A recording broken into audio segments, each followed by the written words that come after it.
ආයුබෝවන් ඔයාලා හැමදෙනාටම අද මම ඔයාලට කියලා දෙන්නේ ක්‍රීම් ක්‍රැකර් බිස්කට් හදන විදිය. මේක සිංහල YouTube channel එකක පළවෙනි වතාවට තමයි ඔයාලට කියලා දෙන්නේ.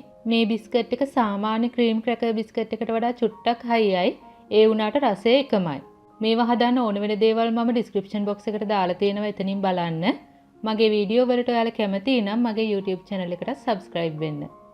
ඔයාලා දැනටමත් subscribe වුණේ නැත්නම් පහළ තියෙන රතු පාට subscribe button එක click කරලා ඒ ළඟම තියෙන පුංචි සීනුවත් click කරන්න. මගේ වීඩියෝ එකට like එකක් දාලා යාළුවොත් එක්ක share කරන්නත් අමතක කරන්න එපා. ක්‍රීම් ක්‍රැකර් බිස්කට් එක හදන්න මෙන්න මේ දේවල් ඕන වෙනවා. පාන් පිටි ග්‍රෑම් 150යි, මද උණුසුම් වතුර මිලිලීටර් 75යි, ඊස්ට් ග්‍රෑම් 4යි, ඒ කියන්නේ තේ හැඳි නම් 1යි. බිස්කට් උඩ ගාන්න තෙල් මේස හැඳි 2කුයි වතුර මේස හැඳි 2කුයි එකට කවලම් කරලා ගන්න. තෙල් ග්‍රෑම් 20යි, ලුණු තේ හැඳි භාගයයි. මම දැන් මුලින්ම කරන්නේ වතුර ටිකට ඊස්ට් ටික එකතු කරනවා. ඊට පස්සේ ටිකක් කවලම් කරලා විනාඩි 5ක් විතර පිපෙන්න තියන්න. ඒ අතරෙදි මම භාජනයකට පාන් පිටි, ලුණු, තෙල් එකතු කරනවා. දැන් ඔයාලා ටිකක් මේ වගේ කවලම් කරගන්න. ඊට පස්සේ ඊස්ට් මිශ්‍රණය දාලා ඩෝ එක අනා ගන්න.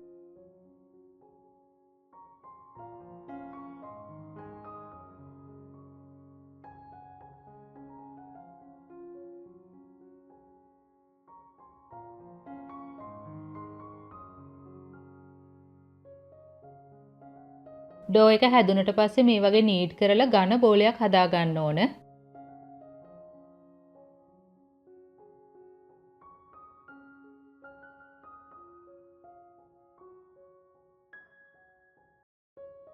දැන් මම අතේ තෙල් ටිකක් ගාලා ඩෝ එක මතු පිටත් මේ වගේ ගානවා.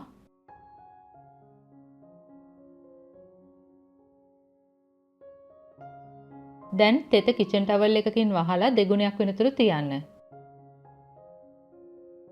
මේ තියෙන්නේ අපේ පිටිමෝලිය. දැන් මම කරන්නේ ඩෝ එක හොඳට තුනී කර ගන්නවා. ඔයාලා මේක නිතරම අනිත් පැත්තට හරව තුනී කරන්න. ඔයාලට පුළුවන් තරම් තුනී කර ගන්න.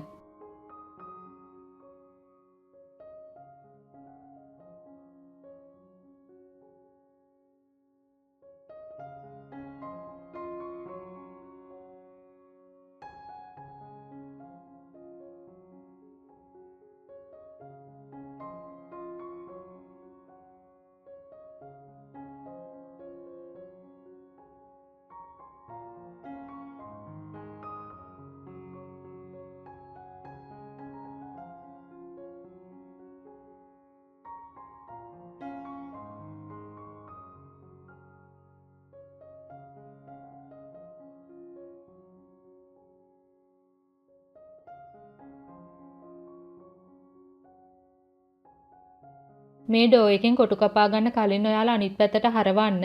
එහෙම නැත්නම් කොටු කැපුවට පස්සේ ඒව හැකිලෙන්න පුළුවන්. අද මම මේ කටර් එක තමයි ගන්නෙ. දැන් මේ වගේ කොටු කපා ගන්න.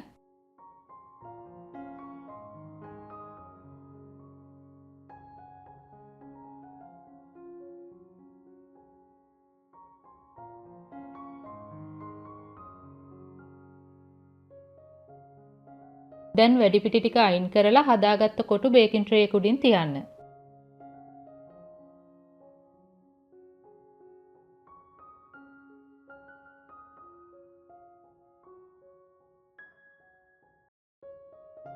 ඔයාලා ඉතුරු වෙන ටිකෙන් කොටු කපනකොට මේ වගේ පොඩි පොඩි ප්‍රමාණ ගන්න. ඊට පස්සේ මේ වගේ රෝල් කරලා අනිත් පැත්තට හරවලා හැකිලෙන්න දෙන්න.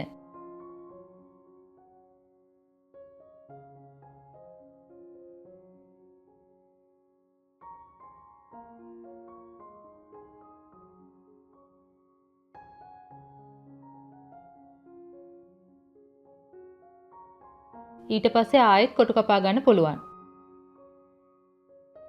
දැන් මේ වගේ ලස්සනට හැඩය තියෙනවා හැකිලෙන්නේ නැහැ. දැන් මම කරන්නේ බිස්කට් වල මේ වගේ සිදුරු ටිකක් විද ගන්නවා.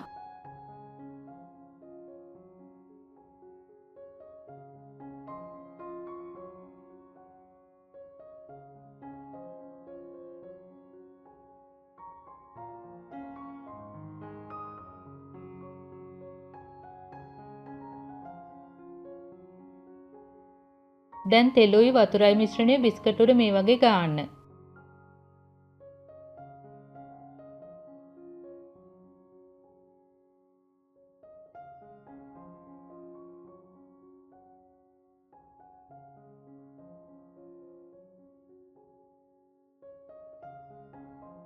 මම දැන් මේ බිස්කට් ටික සෙල්සියස් අංශක 180ට ප්‍රීහීට් කළ oven එකේ බේක් කර ගන්නවා. ඔයාලා මේක යන්තම් රන්වන් පාට වෙනතුරු බේක් කර ගන්න.